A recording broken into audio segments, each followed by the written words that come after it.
ఫలితాల తర్వాత తొలిసారిగా తెలంగాణ భవన్కు వచ్చినటువంటి కేసీఆర్కు పార్టీ మహిళా విభాగ నేతలంతా కూడా మంగళహారతులతో స్వాగతం పలికి పార్టీ నేతలు ఆయనకు దృష్టి తీశారు. ఒకవైపు ఆయనను స్వాగతం పలకడం కోసం పెద్ద ఎత్తున కూడా పార్టీ కార్యకర్తల నాయకులంతా కూడా తెలంగాణ భవన్కు తరలివచ్చారు. ఒకవైపు ఉమ్మడి మహబూబ్నగర్ జిల్లా, ఉమ్మడి ఖమ్మం జిల్లా, ఉమ్మడి నల్గొండ జిల్లా, ఉమ్మడి రంగారెడ్డి జిల్లా సంబంధించినటువంటి నేతలతోటి ఈ విస్తృత సమావేశం కొనసాగుతూ ఉంది. కృష్ణా పరివాహక ప్రాంతంలో ఉన్నటువంటి కేఆర్ఎంబీ పరిధిలోకి కృష్ణా పరివాహక ప్రాంతంలో ఉన్నటువంటి ప్రాజెక్టులు కనుక కేంద్రం పరిధిలోకి వెళ్తే తెలంగాణకు జరిగే నష్టం పైన కూడా ఈరోజు కేసీఆర్ పార్టీ నేతలకు ఒక దిశానిర్దేశం చేస్తారు. రానున్న రోజుల్లో పార్టీ ఎలాంటి పోరాట రూపాలు తీసుకోవాలి, ఎలాంటి యాజిటేషన్ చేయాలి, దీనికి సంబంధించి రాష్ట్ర ప్రభుత్వ వ్యవహార శైలిపైన కేంద్ర ప్రభుత్వం తీసుకున్న చర్యలపైన ఎలా ఎండగట్టాలకు సంబంధించి కూడా కేసీఆర్ పార్టీ నేతలతో మాట్లాడే అవకాశం కనబడుతుంది.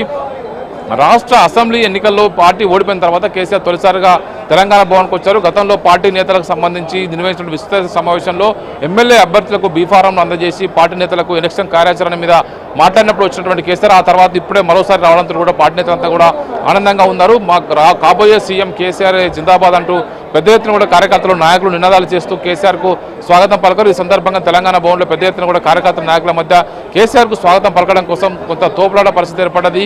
పూర్తిగా స్టిక్ సహాయంతో నడుస్తున్నటువంటి కేసీఆర్ రీసెంట్గా ఆయన హిప్ రీప్లేస్మెంట్ జరిగిన తర్వాత ఆయన కొన్ని వారాల పాటు రెస్ట్ తీసుకున్నారు. ఇక పూర్తి స్థాయి రాజకీయ కార్యకలాపాల్లో పాల్గొంటున్నటువంటి కేసీఆర్కు పార్టీ నేతలు కార్యకర్తలంతా కూడా స్వాగతం పలికారు. ఈ సందర్భంగా తోపులాటల కోస్తా పెద్ద ఎత్తున కూడా పార్టీ నేతల కార్యకర్తలు తెలంగాణ భవన్లో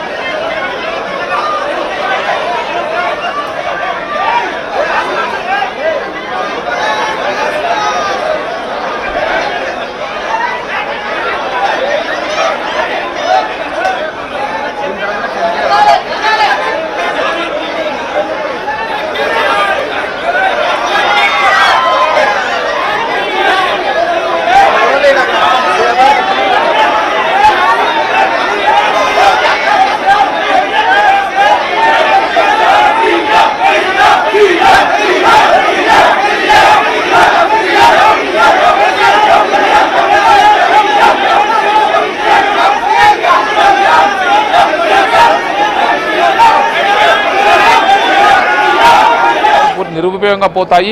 విద్యుత్ మీద పెద్ద ఎత్తున భారం పడుతుంది. సాగునీరు కూడా అవసరమైనటువంటి సమయంలో మనం రిలీజ్ చేసుకోలేము. డ్యామ్ల మీద పూర్తి భద్రత అంతా కూడా కేంద్రం చేతిలోకి, వారికి సిఆర్పిఎఫ్ చేతిలోకి వెళ్తే మనం అడుగు కూడా అక్కడ పెట్టలేమని చెప్పి ఇప్పటికే పార్టీ నేతలంతా కూడా సూచిస్తూ ఉన్నారు. దీనికి సంబంధించి మొత్తం ఈ దక్షిణ తెలంగాణ పరిధిలో ఉన్నటువంటి మొత్తం జిల్లాలకు సంబంధించి రానున్న రోజులు ఒక భారీ బహిరంగ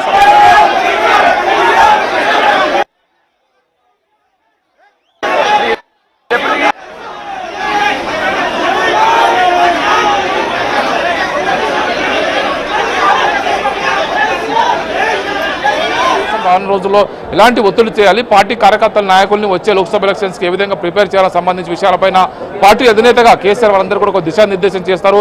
దీనికి సంబంధించి ఒక పోరాట కార్యాచరణను కూడా సిద్ధం చేసి వారికి ప్రకటించే అవకాశం అయితే కనబడుతుంది. శిల్ప అయితే ఏవై స్వామి భారీ బహిరంగ సభ ఉండబోతోంది. మరి ఈ సభలో కేసీఆర్ ప్రసంగం ఎలా ఉండబోతోంది, అంటే ఏ అంశాలు ప్రజల్లోకి తీసుకెళ్లబోతున్నారు? ప్రధానంగా ఉమ్మడి నల్గొండ జిల్లా పరిధిలోనే ఏర్పాటు చేయాలని చెప్పేసి భావిస్తున్నారు. తెలంగాణ రాకముందు కూడా నీళ్లు నిధులు నియామకాలని చెప్పేసి ఒక ట్యాగ్ లైన్తో ఉద్యమం చేసినటువంటి బీఆర్ఎస్ పార్టీ ఇక ఈ నీళ్ల విషయానికి సంబంధించి తెలంగాణ వచ్చిన తర్వాత అనేక ప్రాజెక్టులు కట్టుకున్నాము. ఇప్పుడు రానున్న రోజుల్లో మన ప్రాజెక్టులు కేంద్రం పరిధిలోకి పోతే పూర్తి స్థాయిగా మనం కేంద్రంపైన ఆధారపడాల్సి వస్తుంది. దీనికి సంబంధించి ఇప్పటికే నాగార్జునసాగర్ ఎడమకాలువ ప్రాంతంలో ఇప్పటికే వాటర్ స్కేర్సిటీ ఏర్పడి ఒకవైపు సాగునీరుకి ఇవ్వలేని పరిస్థితి ఏర్పడుతుంది. రైతులు నిన్న పాలేరు లాంటి రిజర్వేర్ల వద్ద బలవంతంగా తూములు తెరిచి నీళ్లను తీసుకెళ్లిపోయేటువంటి పరిస్థితులు ఏర్పడుతున్నాయి. ఒకవైపు చాలా చోట్ల క్రాప్ హాలిడే పరిస్థితి ఇప్పటికే ఏర్పడింది. దీనికి సంబంధించిన విషయాల్లో కేంద్రం చేస్తున్న వ్యవహారంలో రాష్ట్ర ప్రభుత్వం మరింత గట్టిగా లేకపోతే రానున్న రోజుల్లో జరిగే నష్టాన్ని జనానికి వివరించడం కోసం కేసీఆర్ మాట్లాడే అవకాశం కనబడుతుంది. ఇప్పటికే కేసీఆర్ పూర్తి స్థాయిగా ఒకవైపు ఆరోగ్యం నుంచి కోలుకొని ఇప్పుడు జనంలోకి వస్తున్నారు. రీసెంట్ గానే గజ్వేల్ ఎమ్మెల్యే గాని అసెంబ్లీలో ప్రమాణ స్వీకారం చేశారు. త్వరలో జరగబోయేటువంటి అసెంబ్లీ బడ్జెట్ సమావేశాల్లో కూడా కేసీఆర్ పాల్గొంటారని తెలుస్తుంది. ఖచ్చితంగా రాష్ట్ర ప్రభుత్వం చేస్తున్నటువంటి విషయాల పట్ల ప్రజలు ఎండగట్టడం కోసం ఈ భారీ బహిరంగ సభ ద్వారా జనంలోకి తీసుకెళ్లి దాన్ని వినియోగించుకోవాలని చెప్పేసి భావిస్తున్నారు. ఈ బహిరంగ సభను సక్సెస్ చేయడం ద్వారా తెలంగాణలో బీఆర్ఎస్ పార్టీ ఇప్పటికే కొంత డిమోరల్ అయినటువంటి క్యాడర్ అంతా కూడా మరింత ఉత్తేజం పంపడం. మరోవైపు ఉమ్మడి ఖమ్మం జిల్లాలో బీఆర్ఎస్ పార్టీకి నల్గొండ జిల్లాలో ఒకే ఒక స్థానం గెలిచింది. ఉమ్మడి ఖమ్మం జిల్లాలో ఒకవైపు భద్రాచలం, నల్గొండ జిల్లాలో సూర్యాపేట, ఇటు మహబూబ్నగర్ జిల్లాలో ఒకవైపు ఆలంపూరు, గద్వాల మాత్రమే పార్టీ విజయం సాధించింది. దీంతో దక్షిణ తెలంగాణకు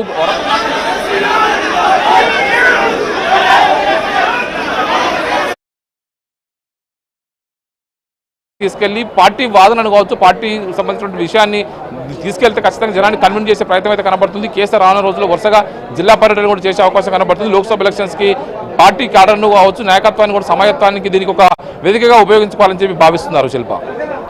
ఏవైస్వామి, ఇప్పుడు పార్లమెంటు ఎన్నికలకు సంబంధించి ఎలా సమాయత్తం అవుతోంది పార్టీ, ఏ విధంగా సమాయత్తం అవుతున్నారు పార్లమెంట్ ఎలక్షన్స్ కి?